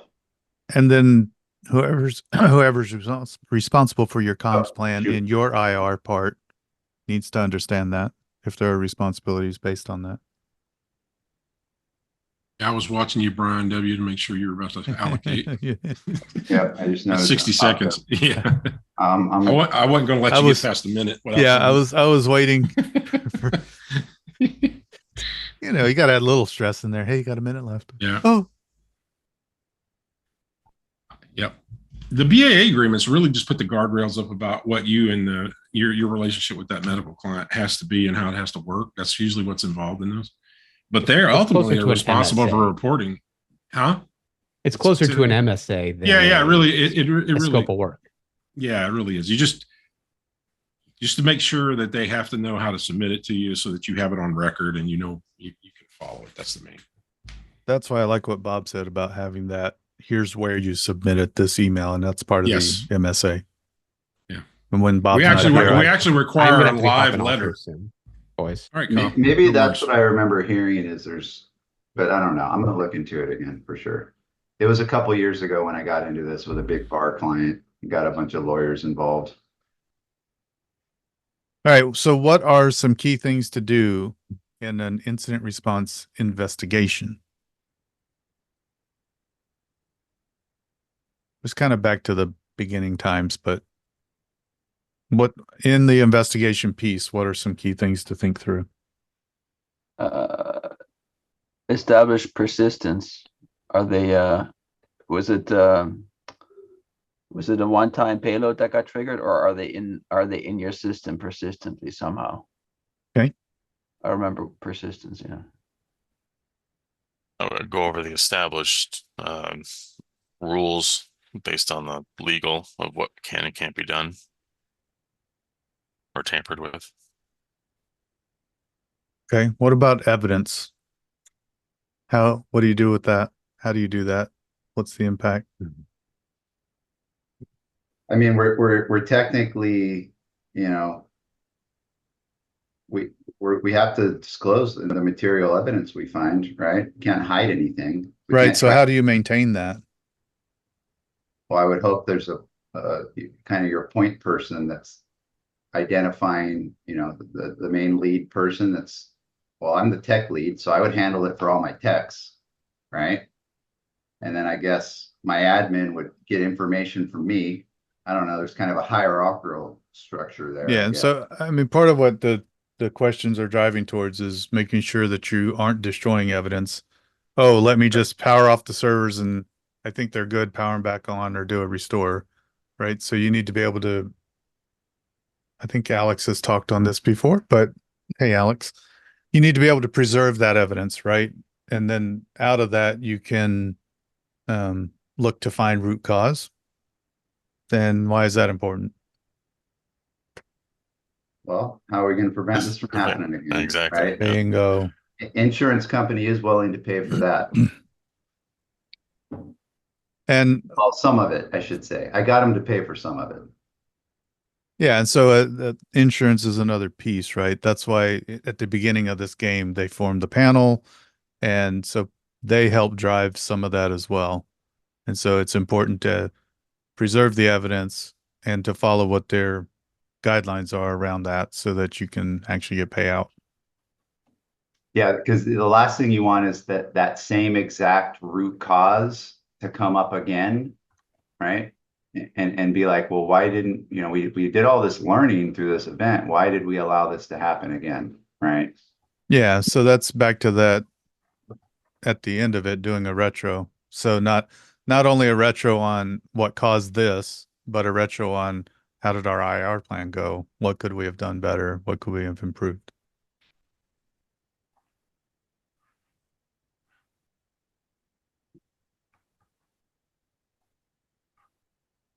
The other part of that, because you guys are getting quick at doing these, so I'm going to keep talking. You're getting quick at doing this, but you also are, I don't know, you're not getting much from the CFO or CEO on guidance. So hopefully you guys are still on track with the direction that was Hopefully. wanted. I guess they're trusting me that I know what I'm doing here. Yeah. Part of the Hopefully I don't get fired. part of the thing around the last one was, oh, by the way, suffering from burnout, your employees are only working at a half efficiency this day. So all the stats you had, they just were cut in half. We should really put that one in red. Oh shit, that sucks. Yep. So part of the question on the last one is also, what are things you can do to help like prevent reinfections of the same type? So obviously shoring up, if you figure out what the root cause was, okay, how do we avoid that and in the future? But there's also things like doing tabletops with your teams, right? Yeah. How do they track what happened and how would they respond differently now that they're past the event? Walking through the IR plan. Oh, you haven't been released from the field since day 10. Yikes. I think I have seen that actually happen. So some of those are semi-known, but we're also reworking the core engine. So some of those, it's kind of like, oh, yeah, okay, sorry. So you guys are developing this then, right? This is your baby. That's Yeah. cool. That's awesome. Yeah. Yeah. So yeah, we're working on it to add a lot of new ability to let us put in other incident types, to have more responsibilities for certain players. So right now it's really tech focused on where it goes, and then support kicks in as well. But we want to have more impact from the CEO, CFO type. Yeah. So trying to look at the other piece. You guys have all these out. I feel like with the CEO and CFO, they'd almost give me a directive to stick to, right? And then once I get past certain steps in the directive, I'm going back to check in with them. You know what I mean? Yeah.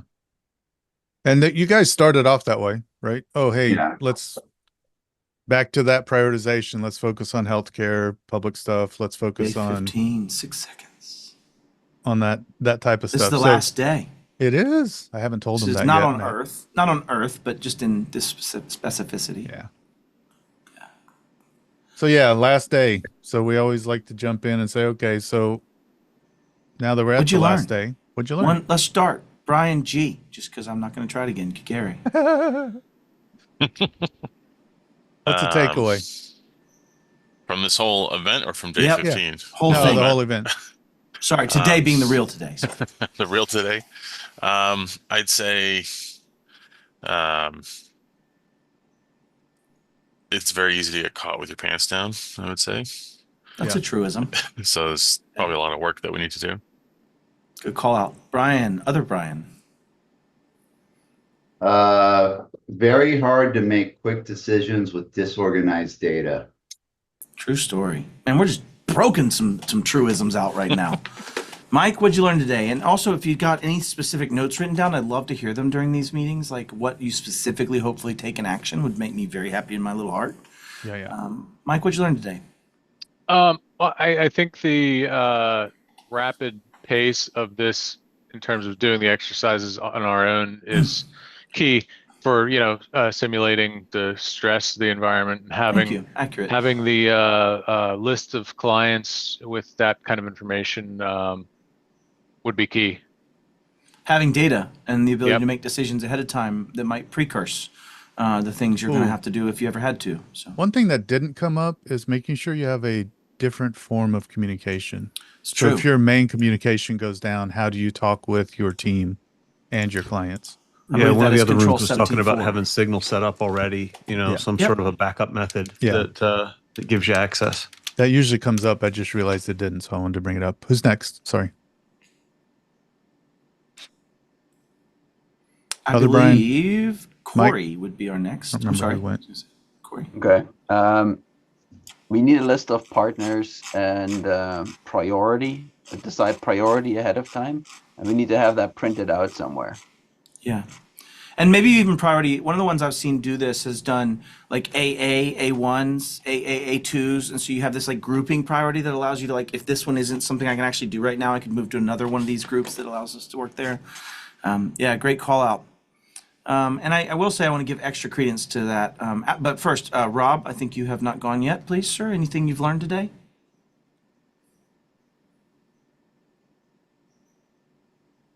And if not, Alex, can I get you to tell me anything you've picked up today? You've done this a couple times, but anything today? Been through a few of these, and I think every time I figure out that organization is the problem, prioritization is the problem, and it's a thing that we need to address before we get into this situation, not when the clock is ticking. Yeah, 100%. I would add in for me that I actually have a new takeaway. I don't know that I've seen a game where people play their role. I don't know that I've seen a game where people say, I'm the CEO, I'm making these decisions, and I think there's so much chaos that people just get lost. And so anyways, interesting, just a side note. Yeah, the idea of staying in your lane, right? Yeah. Corey, y'all, sorry, I'll let you take it back, Stephen. No, You can that's answer this good. one. Yeah. So two parts. One is that the way the current scoring is set up, it does focus on a few things like how many clients did you retain? And I don't know that you guys, I think you lost several along the way. How much long-term relationships did you preserve? So this is where I said earlier, we're actually reworking the scoring. So there are more pieces. A lot of people come in and say, hey, if I was looking at this from like the BIA perspective, I would actually try to get certain pieces of each client up and going that keeps them functional, right? We don't really account for that in this scenario. So I wouldn't put a lot of credence right now on the score. It's more around what did you learn? Did you pull anything out of it? One thing just to call out from my end, I only saw that we were only fired from one client, but is it just we only had 15 days to do this and we didn't do well enough, so we just lost everyone? Was that what happened?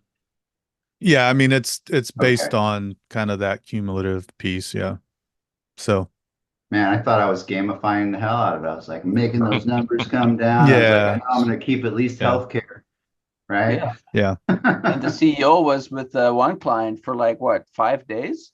Yeah, should have made that one client happy. Yeah, what were you doing? Going to Mexico and just leaving us on our own, or what? With that one client, you're like, I'm going to save this one client. I don't care about anyone else. It tied me up in the basement.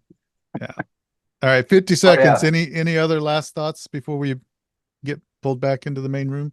I love it. I want to do this more. I want to add my employees on, to start playing around with this. I want to do tabletops in-house, right? Yeah, and that's all stuff we're working towards, is to get that going. So Alex, any thoughts from you?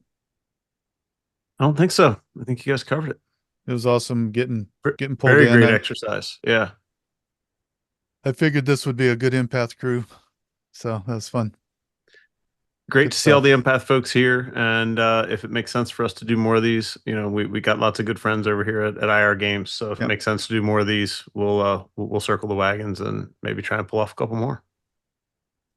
And I love your mic, by the way. Thank you. Before you say anything, we got 10 out of 10.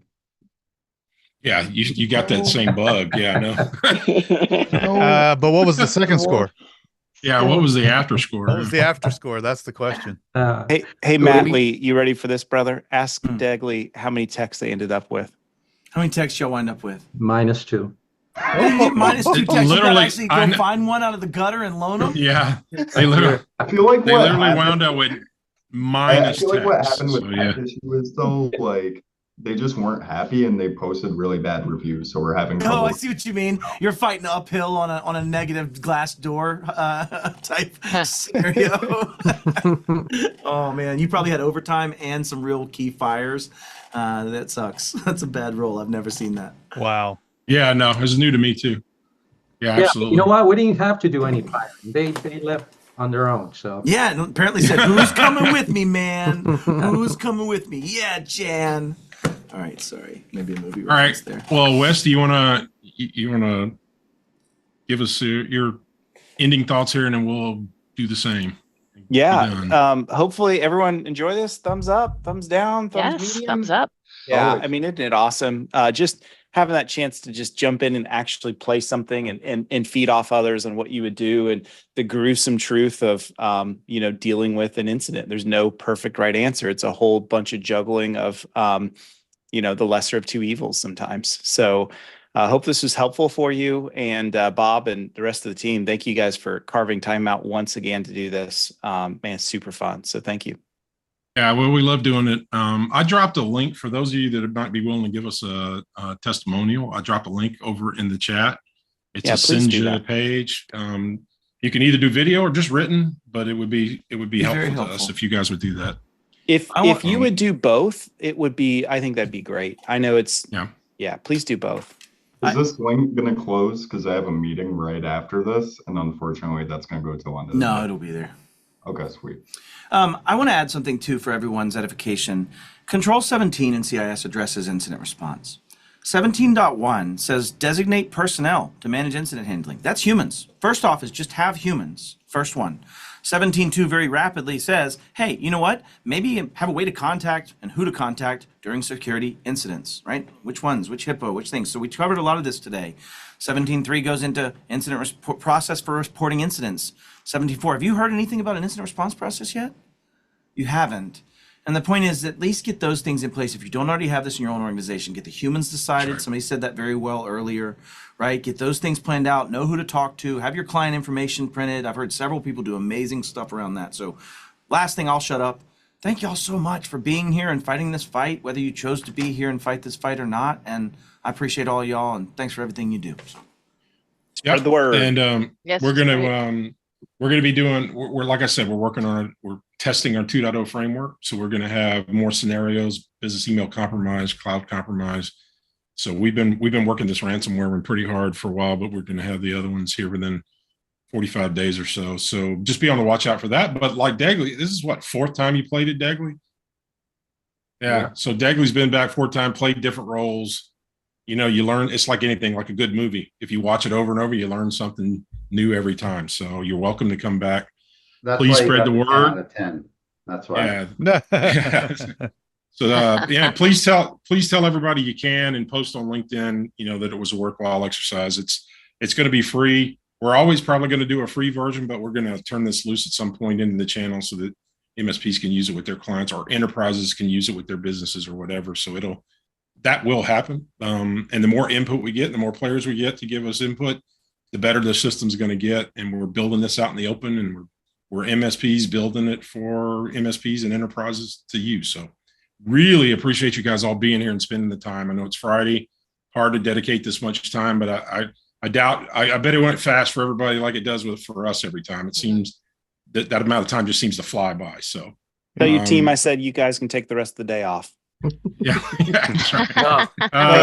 We do also have a Discord server that we are spinning up and getting yeah. rolling, and so we can. I'll email that out to everybody. I'll mail that link out to everybody. And I am taking your advice, Wes. I am taking this as my weekend. I have 48 hours at home, so I'm off after this. So booyah! Are you sure? Are you sure? I swear. Don't call me Degley. I'm not here. I don't know.